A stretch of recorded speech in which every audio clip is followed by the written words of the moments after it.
पारकर में, उमरकोट, सांगड़ में जो राजपूत बिरादरी के लोग रहते हैं, वो अपनी खुशी के दिनों में कोई शादी होती है या दिवाली, होली वगैरह त्यौहार होते हैं, उसमें स्पेशली जो ठाकुर कम्युनिटी के लोग हैं वो पगड़ी बांधते हैं। इन कलर का मकसद ये होता है कि एक राजपूत जिसके वो बड़ा उसके छोटे भाई की देहांत हो जाती है तो वो फेंटा नहीं बांधते।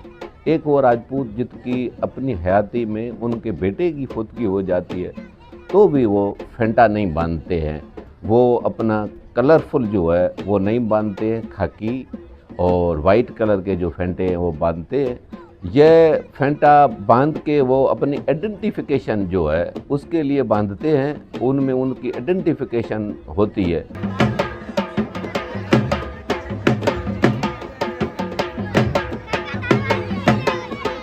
इससे पहले जब स्टेट्स निज़ाम होता था, जैसे एक रियासत जैसलमेर थी, जोधपुर थी, कच्छ भुज थी या जयपुर थी, उन स्टेट के हर लोग जो राजपूत हैं उनके पटका बांधने का तरीक़ेकार अलग होता था। वो एक स्टेट का लोग दूसरी स्टेट वाले लोग को इस पगड़ी की वजह से पहचानते थे कि ये उस स्टेट से ताल्लुक़ रखता है।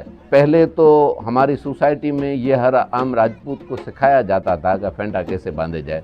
अब वक्त, हालात, सिस्टम चेंज हो चुके हैं, इस वजह से वो टर्निंग नहीं दी जा रही है। लेकिन पहले होता था, जो स्कूलों में, जोधपुर में एक स्कूल है, उसमें भी ये क्लास है कि जो राजपूत लड़के पढ़ते हैं उनको फेंटा बांधने का तरीक़ेकार है वो सिखाया जाता है। राजपूत सकाफत, राजपूत की हिस्ट्री तो बड़ी है। तलवार सिर्फ एक आपको दिखाने के लिए नहीं है, एक ट्राइबल सिस्टम था, उसमें हम एक हमारा वेपन था तलवार, और ये पगड़ी हमारा पहचान थी। तो उसी तसलसल को बरकरार रखते अब उस दौर से हम निकल के एक ऐसे दौर में आए गए कि अब हम तलवार और इसकी नुमाइश ही कर सकते हैं, उस दौर में नहीं रहे हैं। तो ये हमारे कल्चर का हिस्सा है।